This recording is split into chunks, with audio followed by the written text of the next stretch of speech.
Hello, everyone. Welcome. So thank you for joining today. My name is Diane Roissard. I am Head of Engagement and Data at the Finance for Biodiversity Foundation, and I'll be your host for today's session. So we're very excited to have you join us as we deep dive into the second edition of our Nature Target Setting Framework for Financial Institutions. So today I will be presenting with the two co-chairs of the subgroup, which has been in charge of creating this work. So Lucian Pepelenbos from Robeco and Charlotte Apps from Fidelity. Let's get started. So first of all, today we will start on the agenda by presenting the foundation, who we are, what exactly is released today, and what is the scope of the work we have been undertaking. Then I will hand over to Lucian, who will present you the beta version that we have published in November last year, and what are exactly the evolutions that we had between this beta version and the one that we are releasing today. Then Charlotte is going to deep dive into this new structure and the updated version of the target setting framework. We'll finish this session by a Q&A and a closing session by seeing the outlook in terms of what are the next steps for our work. So today we are releasing two documents, an executive summary with key messages and an overview of what is the structure we are suggesting for setting targets on nature and recommended deadlines, especially for the signatories of the pledge. There is also a full version of the Nature Target Setting Framework in the second edition that introduces a new structure and 3 types of targets with some examples, and a presentation of the sectoral approach that we are suggesting, alongside a communication and reporting framework to disclose your targets and report on their achievement. So to go back to the roots of this work, the reason why we have started to work on this nature target setting framework for asset managers and asset owners is to create a shared understanding and a common language for investors when setting targets on nature. We know that nature is a multifaceted topic that is quite complicated to know where to start when we want to set targets on it. So that's what we aim, that's the questions we aim to respond with this framework.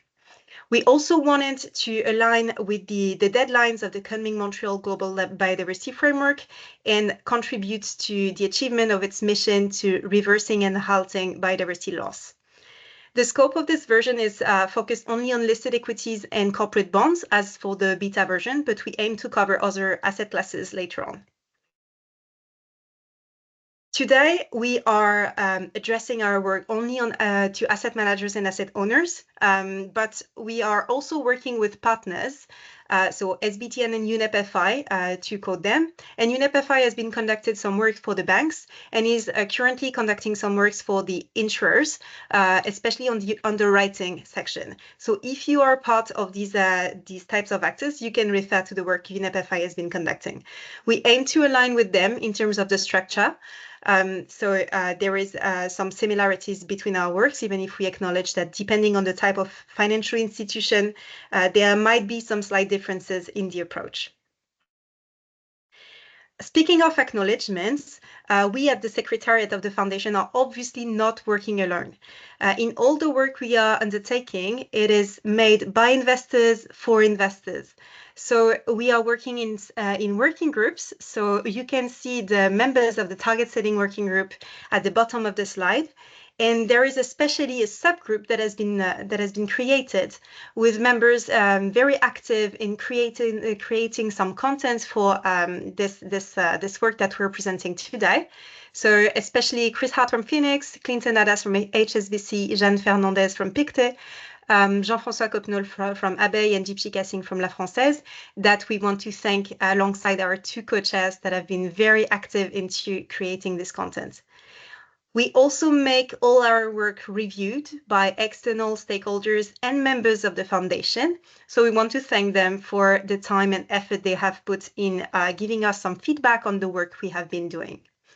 And finally, we have conducted with Quantis and BCG a study on data availability for setting targets, and we want to thank them for their contribution on that.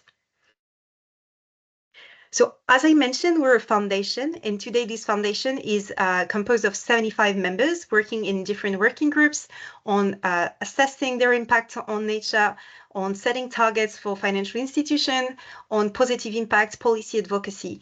And it's through these working groups that we are able to create the content that we are presenting today.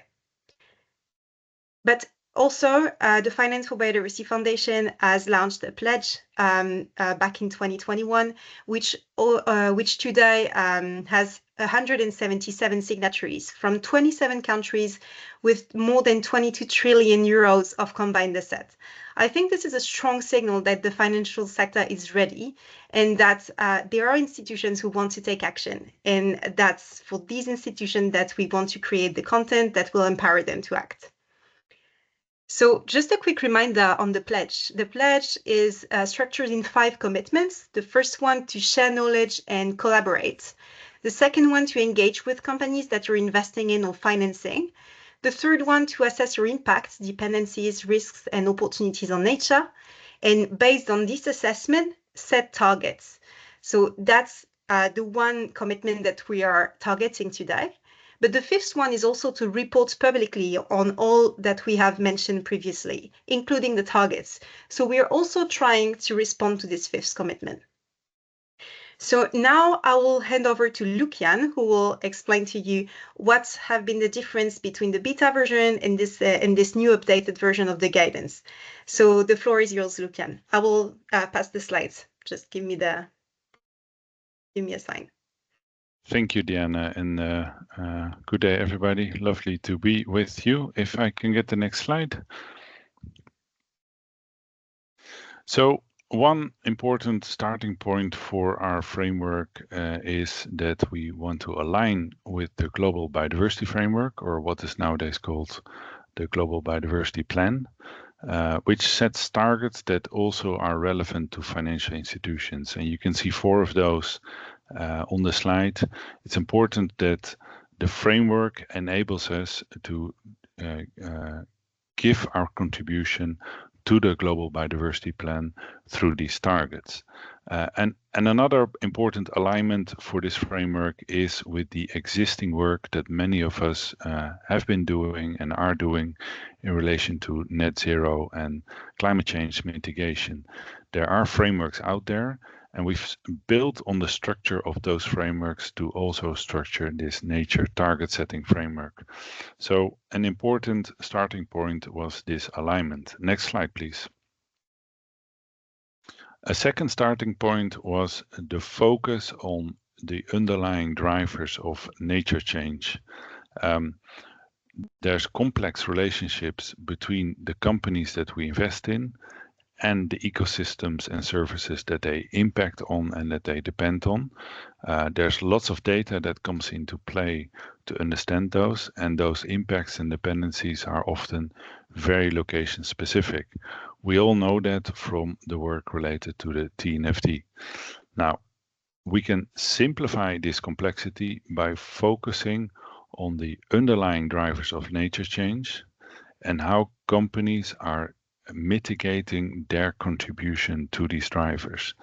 That allows us, by simplifying it, to focus on the big impacts that are driving nature change, and what companies can and should be doing to mitigate those impacts. So then we can go beyond the location specificness, and we can also overcome data limitations by this essential simplification, focusing the framework on the drivers of nature change. Next one. This is our theory of change. Of course, the framework, it's very important that it has a structured approach for guiding the financial sector, the actions they can take, the inputs they need for it, how that leads to outputs, outcomes, and finally impact. I won't go through all the details here, just to say that when we look at impact, what we're after is, of course, the alignment of financial flows with the goals of the biodiversity plan, halting and reversing nature loss by 2030. Now, working backwards from that, We want certain outcomes to be in place in financial institutions, such as a clear responsibility and accountability in terms of governance, having nature factors embedded in investment processes and functions, the disclosure, the stewardship towards investee companies, etc., etc. Now, so we've worked that back into what actions should financial institutions take, and that light green column is the essence, the essential focus of the framework that we're launching today. Next slide, please.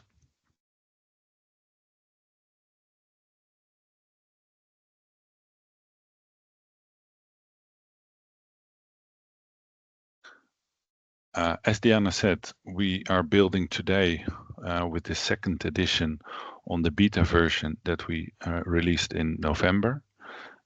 We still largely follow the same logic, the same structure. However, we've simplified it a little bit. We still require, for those institutions for which it's relevant, to first focus on setting the baseline, the base knowledge and governance in place through the so-called initiation targets as a short-term action to be completed before 2026. And then with a longer perspective towards 2030, we require financial institutions to set monitoring targets and portfolio targets. This is slightly different from how it was previously framed.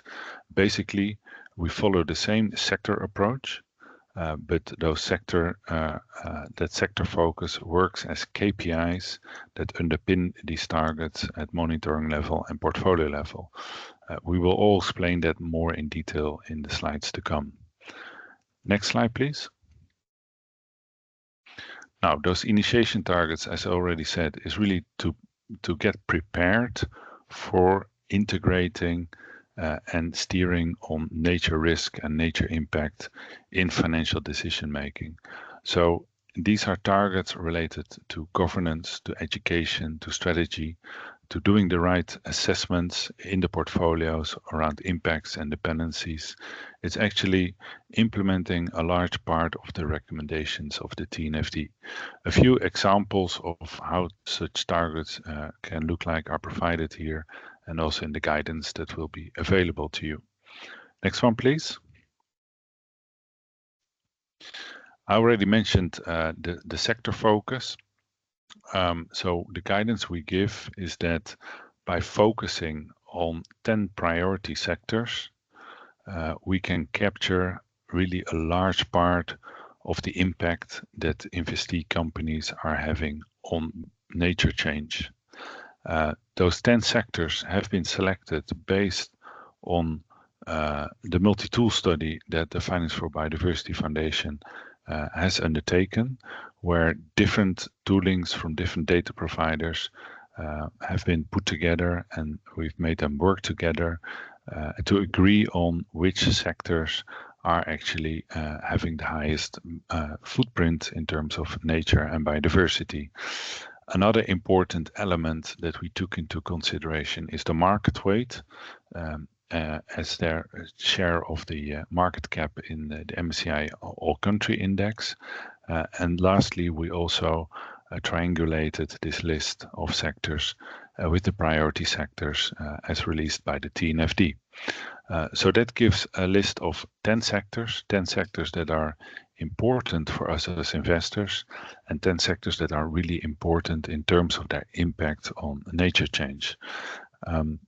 We also actually nominate 10 additional sectors, secondary sectors, that actually you can also take into account, but our basic guidance is to start with these 10 priority sectors.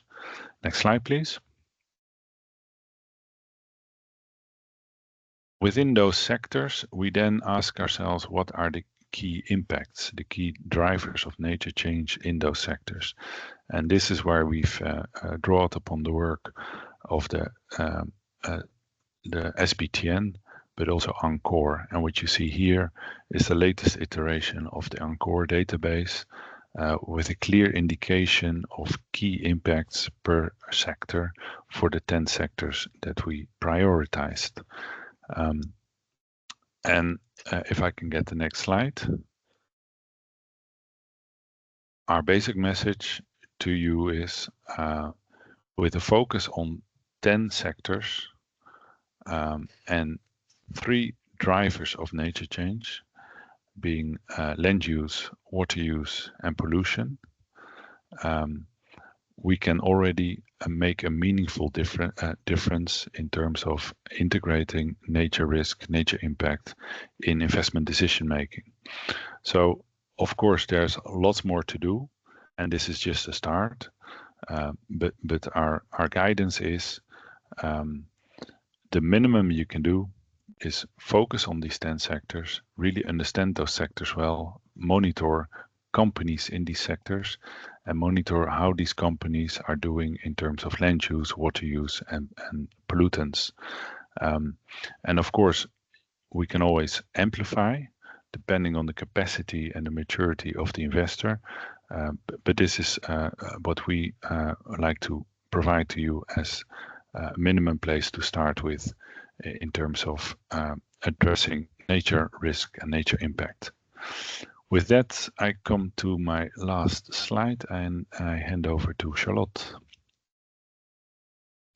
Wonderful. Thank you so much, Lucian. So I think, hopefully by this point, it's quite clear that really the structure of the framework is about pragmatism and prioritization. So we've identified 10 sectors and 3 key drivers of nature loss where there is sufficient data to start to identify KPIs to manage and monitor those drivers of nature loss.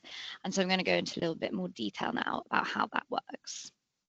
So once we've identified the key drivers of nature loss in those 10 priority sectors, the next step is to identify sector relevant KPIs to monitor and measure those drivers of nature loss.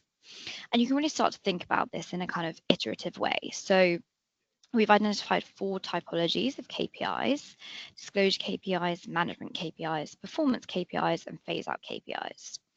And that's really kind of a phased approach as to how companies can start managing their impacts on nature. So that starts by them disclosing information about their impacts on nature. So for example, disclosure on their water withdrawal at the site level. Then how are companies managing those impacts on nature? So an example of a management KPI in this instance would be an SBTN land use target. So a science-based target that a company has set to start to manage their land use, their impacts in terms of land use. Then once they've started to manage those impacts, how's the company actually performing in terms of managing and reducing those impacts? And so the types of, an example of a KPI that you might use there is tons of non-recycled waste generated. And that's kind of showing, over time, how is the company managing to reduce or not that pressure on nature? And finally, investors might start to look at phasing out certain activities from their portfolios. And so the final kind of KPI that we've defined is the phase out KPI. And so you might start to identify certain thresholds, at which point you consider a company or an issuer uninvestable based on a separate predefined threshold. Of course, what we want to be doing is engaging with companies rather than, in the first instance, divesting. So this is likely to be a kind of time-bound phase out requirement, by which time, if a company doesn't achieve that, an investor might look to divest in particular parts of the portfolio. Next slide, please. So as Lucian highlighted, really we're looking to focus on 3 key drivers of nature loss: land use change, volume of water use, and pollution. And that's emissions, toxic emissions to soil and water.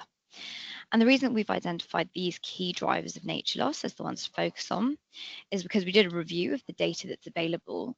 And really what we've, throughout the work that we've done here is, it's been very clear that we're working with an incomplete data picture, and so a pragmatic approach is is required.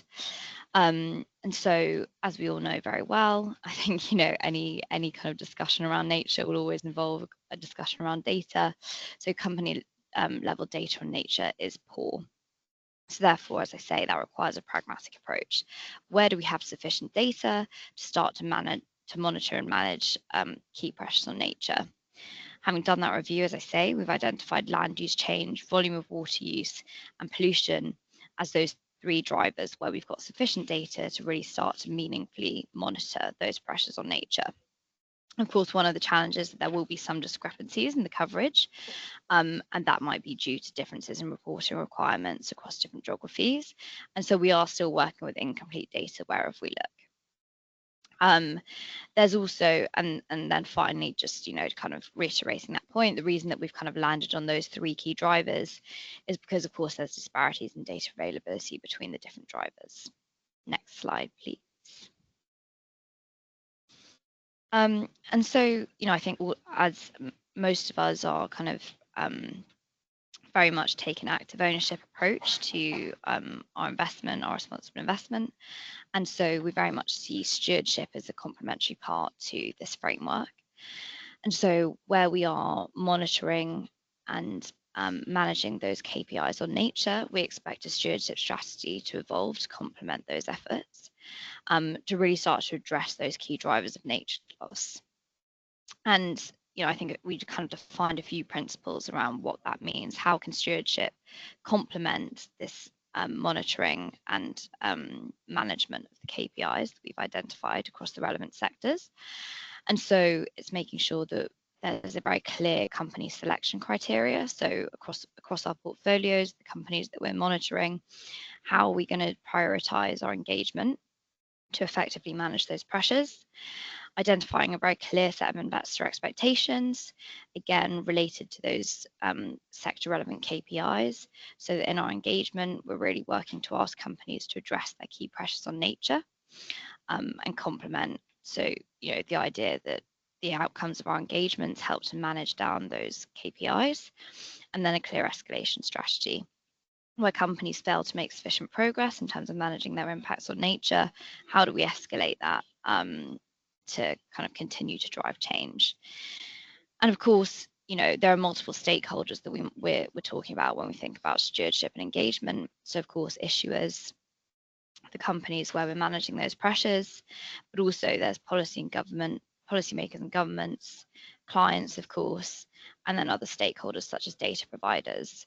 You know, if data providers can help unlock more data, that makes it much easier for us to have clarity on what the key pressures are that we're exerting on nature through the investment decisions that we're making. And so, you know, I think at this stage, the framework is very much focused on corporate debt and equity, publicly listed corporate debt and equity, but policymakers and governments and the associated engagement will be addressed in a future version of the guidance. Next slide, please. So bringing this all together in the structure of our framework. So the first step for all of us is the initiation targets. These are really laying the foundations to ensure that we understand how our portfolios are exposed to nature-related impacts, dependencies, risks, and opportunities, and in turn, embedding this in the governance strategy and activities of the organisation. So the governance, ensuring that there's clear oversight of these impacts and dependencies, an assessment to understand that we understand where those impacts and dependencies lie in the portfolio, and then finally training, and that's really ensuring that there's sufficient understanding across the organisation of why nature loss is relevant to us as investors, and how we can start to think about addressing it. And in terms of timelines, as I say, this is the very first piece of work. For FFB members, we're required to set targets by the end of the year, and so it's recommended that investors set targets within 6 months to be achieved 12 months after setting the target. So if we're thinking about now, that's by the end of 2024 to be achieved by the end of 2025 for FFB members. The next step in the interim is to really start to implement that monitoring system. So identifying what are the sector relevant KPIs that you're going to monitor across the different impact drivers, and putting in place monitoring of those. And as I say, at each step, stewardship must complement this KPI monitoring to really implement change. And so, as you can see, under those monitoring targets, there are examples of stewardship actions that can complement those KPIs to start managing down those pressures. The idea would be that once the foundations have been set through the initiation targets, work on monitoring starts, we don't underestimate how much work is going to be required to actually start to implement this kind of monitoring. And so we really recommend that investors start to get going now. So using their impact and dependency assessment to really identify what are the priority sectors, what are the key pressures, and what are the relevant KPIs here to start monitoring those pressures. And on the screen are a few examples across the different impact drivers. And the idea being that you identify relevant KPIs across the high impact sectors to identify the priority drivers in those sectors. And the final step is to really set those portfolio targets. So setting targets that kind of track the evolution of those KPIs towards determined thresholds. So an example for land use change, and I know that many of us have already started to do this, is to say by X date, X% of companies in the relevant sectors will have a publicly disclosed deforestation and conversion-free policy. And of course, identifying what is the starting point within that. So as of today, what percentage of companies have this in place already? By 2030, what's the expectation? What's the target? And of course, the only way to get there, or one of the very important ways to get there rather, is through stewardship. And so what kind of best practice looks like is setting very clear stewardship goals and targets to identify how are you going to achieve those defined thresholds through your stewardship activities. Many of us will already have in place nature-related stewardship strategies. So really this is an iteration of what we're already working on to really define and kind of link together those key pressures on nature, the way that we're monitoring those, and how we're using active ownership to really drive change across our portfolios to address the key pressures on nature. At the end of the day, and I think it's important to kind of bring it back to why are we doing this, setting targets on nature really serves as a kind of mechanism of accountability for all of us to actually effectively address the key pressures that our portfolios exert on nature. And so really what this framework does is aims to tie together all of the existing work that we're doing in a quite a formal way to address the kind of key pressures on nature and across priority sectors, because as Lucian says, by prioritizing those high impact sectors, we actually capture a vast amount of the total impact, if you will, that we exert on nature. And I think if we move to the next slide, I can just quickly summarize the next steps before going to questions. So in terms of the publication, we're going to publish the guidance now, and that will help all of us as investors get started on setting targets. We will publish the Q&A based on the feedback that we've received, and also there will be a publication on the guidance of the expectations for FFB pledge signatories. With 2025 rapidly approaching, we appreciate that signatories want guidance on how to meet each of the components of the pledge. And of course, target setting is a big piece of work and probably the kind of most, the newest piece of work for all of us. So those two pieces of guidance will be coming in the next version of the framework. So we're not finished yet. As I say, this very much focuses on the publicly listed corporate debt and equity. But we appreciate that, across our portfolios extend beyond that. And so the next version of the framework will look at covering additional asset classes, and that will start with sovereign debt. So for fixed income investors, very relevant. We will deep dive into the kind of policy advocacy lever of change. As we know, for corporates to make change, they need the right incentives in place to do so. And so really focus on how can policy engagement enhance the work that we're already doing on this. And then finally, looking towards positive impact. At the moment, we're very much focused on reducing the key pressures on nature. Think about the mitigation hierarchy, that's clearly the place to start. But we appreciate that, to contribute to the GBF, it's not only about reducing pressures, it's about building back nature too. And so that will be also included in future versions of the framework. And finally, of course, COP16, which we're all looking forward to, and hopefully you received the FFB email earlier today. But at COP16, we'll be showcasing the work that we've done, and we're here for feedback, questions. Please do reach out. We want this guidance to be, uptaken broadly across the finance community, and so the extent to which we can help do that, we are all ears. Thank you very much. With that, I will hand back over to Diane for some Q&A. Thank you very much, Lucian and Charlotte, for the presentation. Very insightful. So if I should conclude on this, I would say that what we have tried to do is to have a flexible and thus pragmatic approach in this target setting framework that is that aims to evolve throughout time and alongside the data landscape, but allows us still to start taking action as of now. As Charlotte has mentioned, we'll be present at COP16, and we aim at presenting some examples of early emerging applications of the guidance, alongside hearing from your feedback, which we really want to hear from. So I will now open the floor for a Q&A session. So you can both either open your mic or type your questions in the chat, and the floor is yours.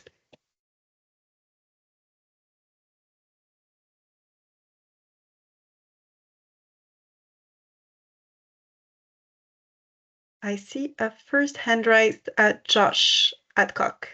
If you want to open your microphone. Hi there. Yeah, can you hear me okay? Yes. Great, Welcome. thanks. Yeah. Hi there. Josh Adcock from Insurance Asset Risk publication. I just wanted to ask, in reference to the points about the three drivers of nature risk that this version covers, due to those having sufficient company level data at the moment. I just wanted to ask what your thoughts are about achieving sufficient data to then in future versions cover the other drivers, sort of what needs to change or where that data needs to come from. So thank you very much for your question.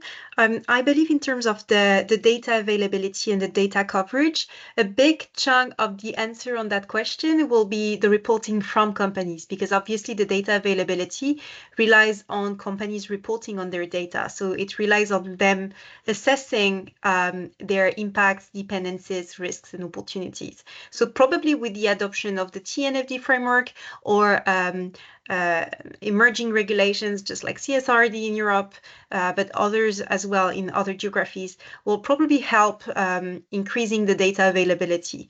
And as well, it's also a very important point to engage with data providers to highlight the fact that there is a need from investors and from financial institutions in general to cover other specific topics on which sometimes there is some data available, but that is not covered by data providers because there is no demand. So this is the idea that we had behind trying to push you as well to engage with other stakeholders and not only with investee companies. So I hope it answers your question. Thank you. Yeah.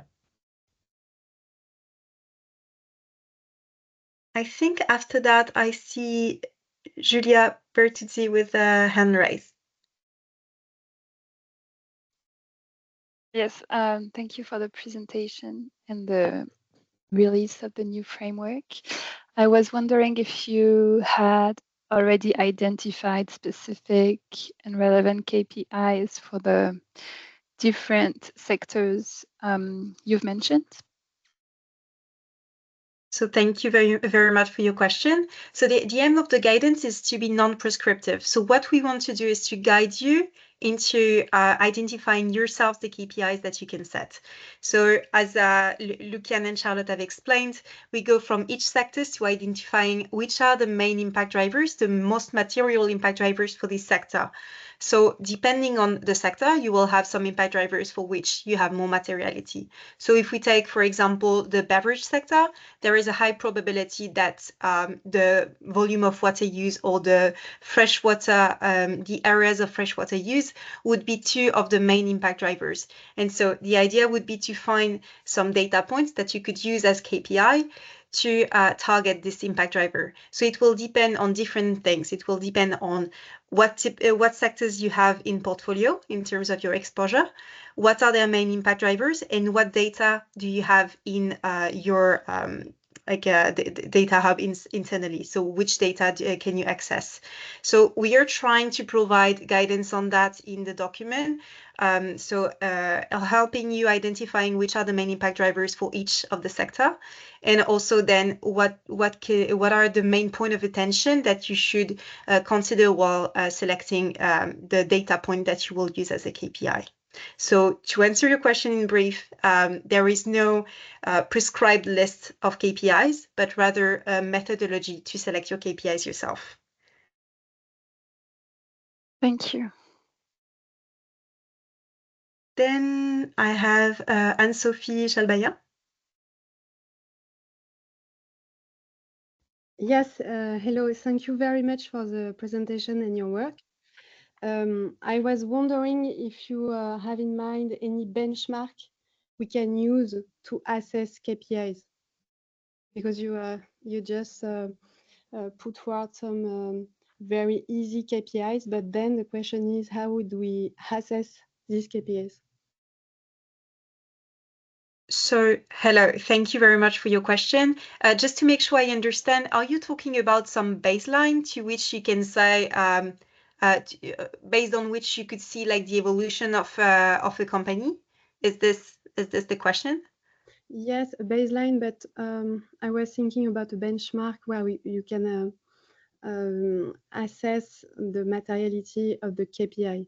I mean, if you have a high or low volume of water, you can assess the gravity of the matter, because sometimes you have data, but it's very difficult to know if it's a high level or low level or in the average of the market.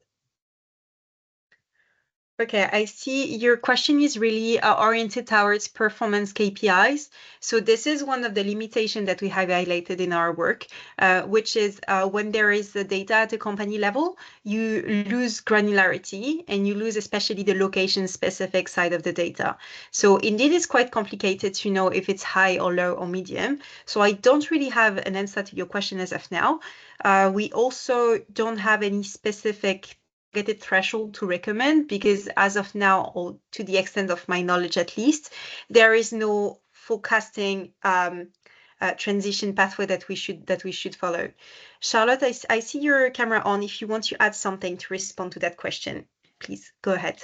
Yeah, thanks. I think that's really why the focus in the first point is in kind of implementing the monitoring capability, because for many pressures on nature, we don't have the kind of net zero equivalent, if you will. And so, this is something we've grappled with throughout the creation and design of the framework. There will be certain pressures on nature where defining what is sufficient to be within the planetary boundaries becomes very challenging.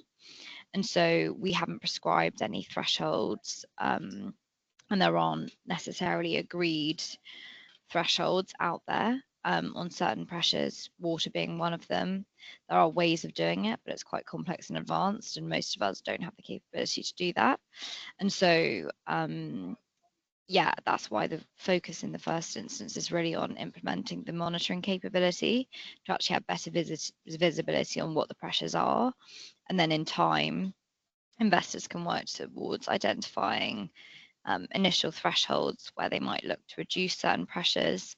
And then, of course, as more companies set science-based targets for water and land, then it becomes a bit clearer on what good looks like and what acceptable thresholds are.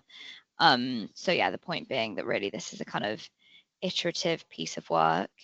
The focus really needs to be first on those initiation KPIs, the monitoring, and in time, you know, the thresholds that are acceptable should become clearer as we get more science behind this. But it's definitely a well recognized challenge that, you know, there's not a fully fleshed answer to in terms of identifying a kind of scientific pathway, if you will. Okay, understood. Thank you very much.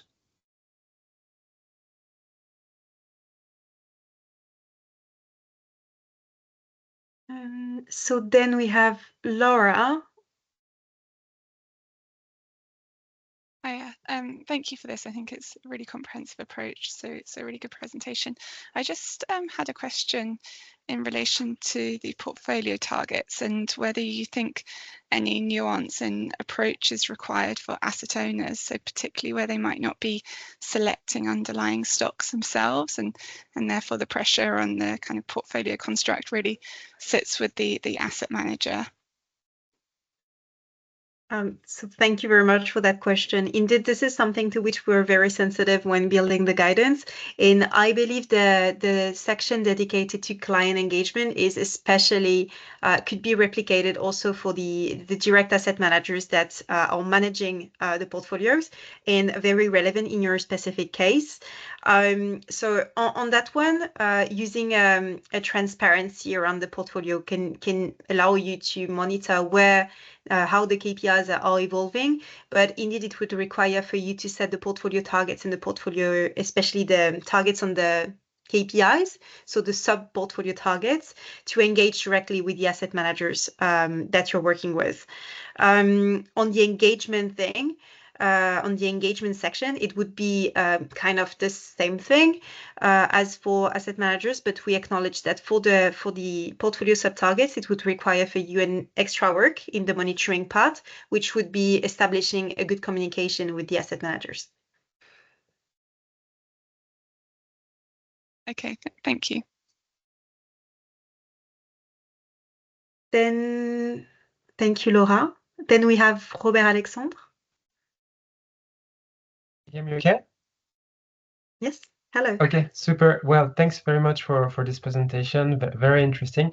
I had one comment and one question. Very quickly, the comment is, so maybe it will be answered in the publication, but it's just when I was seeing the slides on the theme of water, for some there, you know, some data providers, usually when we have the data set on water, it's basically water withdrawals. That sometimes is associated to water use. So for some people, it's the same. And this is where in some of the slides I saw the category of in the one column was water use, and the matching KPI from the data provider was withdrawals. So, but it's just like if you are very clear on what is a withdrawal, what is a use, because for some other people, maybe water use is consumption, which is different from withdrawal and doesn't have the same impact on nature, I would say, because you could withdraw a lot of water and reject the same amount of water with the same quality, I would say. So I wouldn't see that as a main issue. So it's just to be clear on the definition and what do you imply there, because it has such an importance in your framework. So that was just a side comment. And the other one is on the KPIs, because it's a bit the holy grail for us, you know, how much we can collect the data to match these KPIs. And do you already know the number of KPIs that we would need to collect ourselves? You know, I was seeing SBTN on land, on freshwater. There is no provider collecting that. I was seeing management policies on plastic reduction. Same here. So do you have an estimation of the work that is required from the investors to meet this guidance? Thank you. So thanks a lot for these 2 points. So I would start with the first one on water. So indeed, the water withdrawal would be more affected to areas of freshwater use, I believe. So more in the first pressure of IPBES. So we need to be also very pragmatic on the fact that, as you have highlighted in your second point, the data landscape is very partial now. So we try to make the mapping as much as possible, but for some specific impact drivers, we will have some partial information. If I take the example of land use, most of the data right now on land use is on deforestation. We know that deforestation doesn't cover every single potential impact in terms of land use, but it's still some data available that allows us to start somewhere. So we are not saying that it's perfect in terms of the data available and the KPIs that you can set, but we say that it's a beginning. So that's my first point for the water. So I would say not the impact drivers, maybe volume of water use, but maybe we can have also the areas of freshwater use, depending on how the data point is framed. And for the second question on the data and the KPIs, so indeed some informations in the guidance are not linked to data points available right now. Most of them are and are based from the study that has been conducted by BCG and Quantister. And to make sure that investors are able to access information in terms of data points, we're trying to work right now within the foundation on a database, a data catalog, referencing the different data points available on Nature. So we are convinced now that a lot of information is available at a company level on Nature, that data providers are increasing more and more each year their offer in terms of indicators that can be used as KPIs. But indeed, as of now, there is no place on the market that gathers all these indicators to allow you to know who you have to work with to be able to access these informations. So that's a long answer to say, right now we have limited access to data. We are strongly convinced that it's going to increase in the future, but lots and most of the examples that are in the guidance are existing data points. And this is the message that we wanted to spread throughout the table with the examples from Sustainalytics, MSCI, CDP, and Forest IQ. That's super. Thanks so much for the long answer. Thank you. You're welcome. Thank you. David, sorry.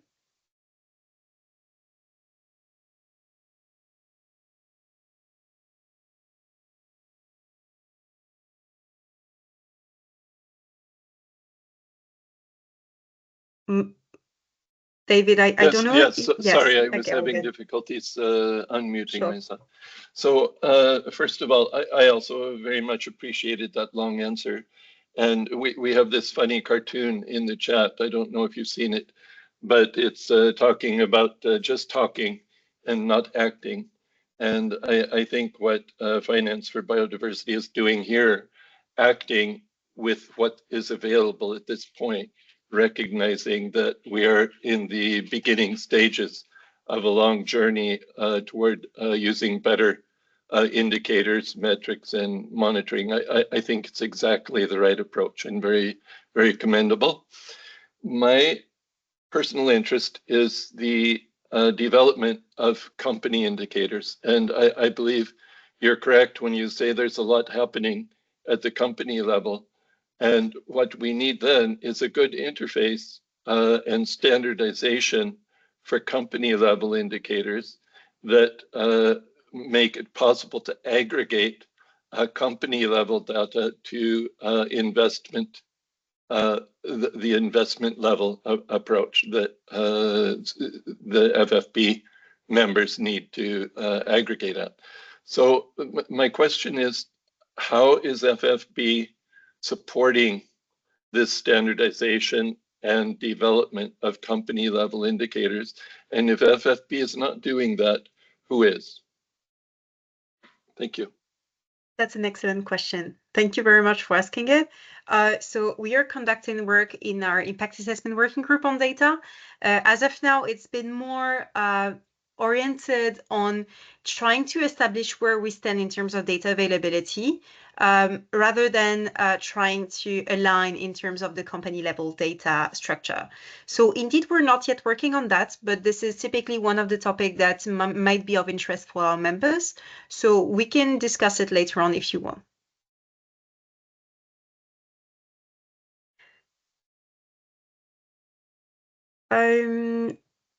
Sorry, I don't see any more. I see one more hand raised, but I can't see who it is. Okay, Paula. Hello. Hi. Hello. Thank you very much for the presentation and the guidance. My question is more on the initiation targets. Just to clarify the timelines for meeting those. In the original guidance, target setting guidance, it was mentioned by the end of 2026. I noticed on one of the slides, the previous slides, the timeline given was so initiation targets to be set within 6 months and achieved within 12 months, which would take us to the end of 2025. So I just want to clarify what is the final timeline for initiation targets being met? Sure. Thank you very much for your question. Indeed, it's good to clarify this. So there are two different timelines. One for the signatories that joined before the 1st of January of this year, and a timeline for the ones who have recently joined to make sure that we are fair in the time that is allowed to set the targets. So for all the members who joined before the 1st of January of this year, they have until the end of 2024 to set the targets. They will have to report on them next year on the data of 2024, and they have to be achieved for the initiation targets by 2026, saying that by the end of 2025. So in terms of the new members, the new joiners, they will have 2 years to set their first targets, and they will have to report on them the year after. We will clarify all of this in the guidance for pledge signatories that we intend to publish. Great, thank you. Thank you. I see more hand raised, but to be equal with everyone, I will try to answer some of the questions in the chat. So I see a question, more and more data available on land used, but for primary sectors. So I've answered this question, I believe, on the data availability. And on the value chain, I think it's exactly the same answer I would have, meaning that companies have to, first of all, be transparent and have some traceability in their value chain before that investors can access this information. So it's kind of a waterfall effect, a snowball effect, sorry, on which we financial institutions are dependent on the reporting from companies. So this can go through engagement and stewardship, for example. This is a request that you can push through this. So as there will be in discussion within the working group to provide KPIs and targets as recommendation, for example. So we give example in the guidance, we give case studies as well, but we don't want to be prescriptive in the KPIs because what we can publish now will probably be outdated in 6 months because of the quick evolution of the data landscape. So it will probably help standardize the target setting across FIs, I agree. But at the same time, we want it to be iterative and to evolve quickly with the data availability to make sure that it's the most relevant that is available. The guidance on expectations for pledge signatories is expected to be released this year. I don't have more information as of now for the date. I have answered the question of Robert Alexandre. Anne-Sophie is asking, regarding pollution KPIs such as toxic soil and water pollutants, is there a kind of benchmark available? So it's the question that we had before.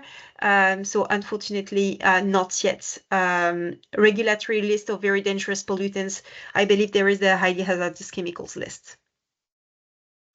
Thank you so much for this presentation from Léa Lebert.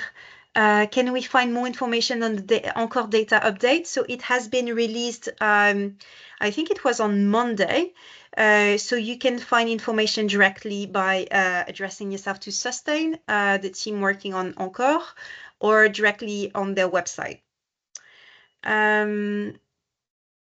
How does this new release overlap crossover with the guidance published by TNFD for financial institution? So we're aligned in terms of the priority sectors, and the process that is described by TNFD is complementary with the target setting process that we suggest in this guidance, as TNFD is the step before, so the LEAP process that corresponds with the heat map that you can do before setting targets. And this work linking to the IFRS, ISSB at all.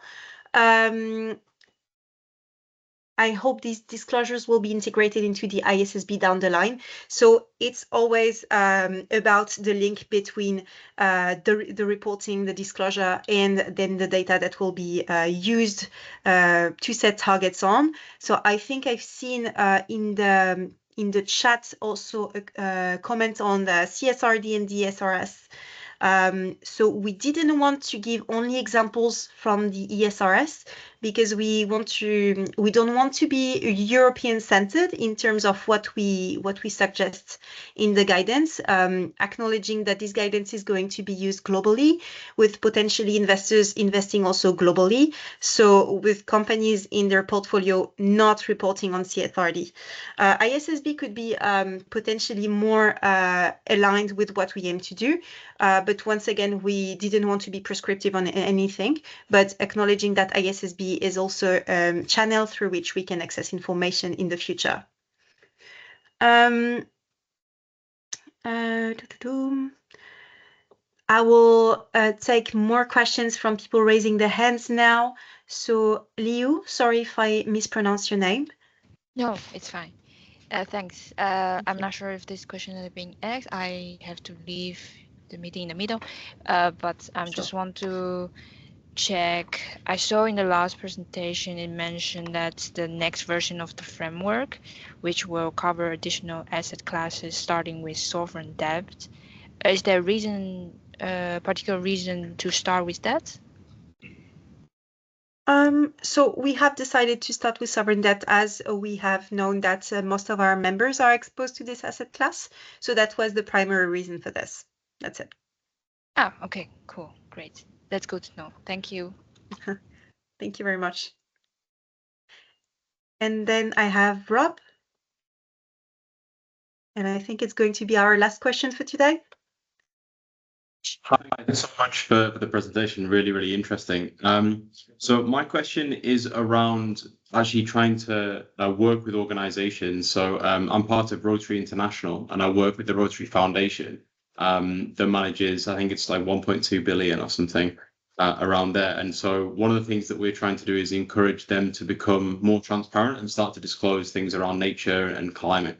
And so is there any guidance on how to actually start those conversations and actually communicate with asset managers, asset owners around and encouraging them to actually start to disclose on this? So thank you very much for the question. I would say that the first thing you can advise them is to sign the pledge to assess their impact, dependencies, risks and opportunities on nature. I believe there are a few good documents on our website on where to start, how to get started on nature, and there is also a section on all these reporting thing. We also have put in our guidance on targets a section dedicated to communication and reporting. But for your specific questions, we don't have anything dedicated to asset managers for asset managers. But yeah, in terms of reporting, I think you can advise them to follow the recommendations of the TNFD simply, if it's just about reporting on their impact. So it's more like persuading them to actually start disclosing. So if there's an organization, for example, Rotary, they're not super keen on actually disclosing. So it's more about what benefits would they gain if they were to disclose. And then it's about that kind of messaging, that like communication of like actually starting to persuade an institution that maybe isn't so inclined to sign the pledge to shift towards that. I think disclosing is first of all assessing, and assessing is knowing. So potentially knowing their impact, knowing their dependencies, and knowing their risks is very important for them to act on them later on. So I think that would be the entry point of all of this. Okay, thank you. Welcome. We can pursue this conversation later on if you want in bilateral. And on this point, I will close this webinar today. I just want to thank all of you for joining us today. Thanks also the two co-chairs of the subgroup, Lucian Pepelenbos and Charlotte Apps, for their outstanding presentation. And we remain at your disposal if you have any additional question on the guidance. And we invite you to click the following links to download the executive summary or register to receive the full guidance. So thank you very much once again, and have a nice day.